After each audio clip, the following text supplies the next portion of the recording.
very important role in our community. This week on Inside Boulder News, 4 finalists for the Chief of Police position share their vision. Dog owners are encouraged to get a head start on new Voice and Sight tag program requirements. And Boulder Airport Day provides an opportunity to appreciate first responders from last year's flood.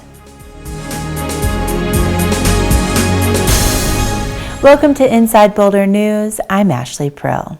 This week, the Boulder community had an opportunity to meet the 4 finalists chosen in the search for a police chief to replace Mark Beckner, who retired April 1st.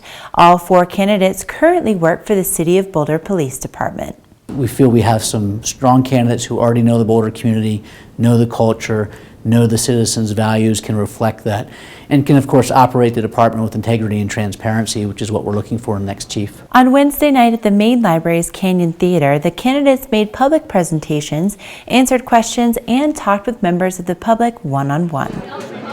It's such a critical position for the community that it makes sense to have the public be able to hear their presentations, what's their vision for the police department, be able to provide feedback to the city manager on which candidate they think would be the best fit for our community, and of course to have an opportunity to talk with each of the candidates one-on-one at the reception.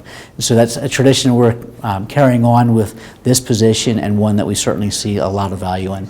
In addition to the public presentations, each candidate also participated this week in an intense interview process involving city leadership, outside law enforcement agencies, the Boulder Police Officers Association, and the Boulder Municipal Employees Association.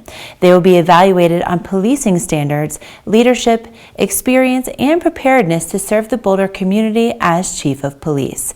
The final decision is likely to be made next week. Safety is the #1 priority for the staff at the Boulder Reservoir as we head into summer. Lifeguards are on duty in the swim area, Lake Patrol operates on a daily basis, and the water is constantly tested to monitor bacteria levels. Last week, the swim beach was closed temporarily because those bacteria levels were too high. We test our water weekly, and that's mandated by the state.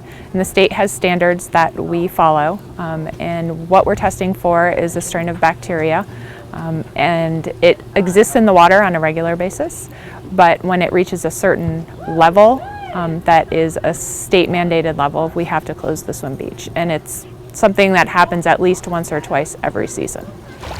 We think the major cause of it is just natural runoff from geese or wildlife that's in the area. We are a natural swimming body of water, so there are animals that are all over, and when rain happens and runoff happens into the water, we think that's what causes the higher levels of bacteria. Test results take 24 hours, so if we take the test at 3 o'clock in the afternoon, we won't get it back until 3 o'clock the next day, so we have to remain closed that entire time. To get the latest information on closures at the Boulder Reservoir, check the city's website, follow the City of Boulder Parks and Recreation Department on Twitter, or call the main line at 303-441-3461. The new Voice and Sight Tag Program education class is up and running, and you're encouraged to register as soon as possible. The class is part of a series of new requirements recently approved by the Boulder City Council.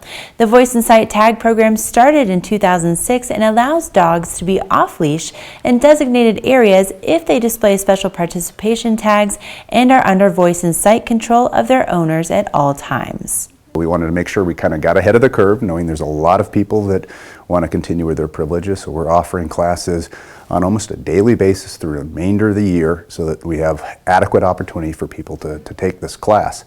And we've worked hard to set up about an hour-long class and been offering them for about a week and a half now, and have had some classes that have been brimful with people, some that, about half full, but every class so far has turned to be pretty successful. People are engaged with the discussion around voice and sight control, learning about, again, what it really takes to manage voice and sight control, and giving some serious thought to, is this program right for me and my dog, which is really kind of the intent of the class. And by taking class now, you're setting yourself up well to be able to register in the revised program in the beginning of the year. You can register for the class online by going to voiceandsight.org. You'll also find information about the changes to the program and a complete list of new requirements. This weekend, you're invited to honor military crews for their flood rescue service at Boulder's Airport Day. On Saturday, June 14th from 9 a.m. to 3 p.m., you'll be able to see the Black Hawk and Chinook helicopters used during the flood rescue operation, as well as rescue vehicles from local police and fire agencies. You'll be able to climb inside most of the aircraft and vehicles, talk to operators, and take plenty of pictures.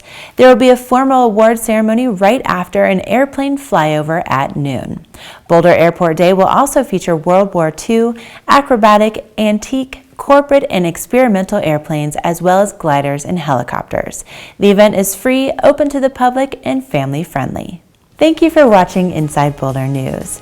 Stay in touch with us on Facebook and Twitter by submitting news tips and questions. You can also sign up to receive video updates right in your inbox. Just go to boulderchannel8.com and click on subscribe.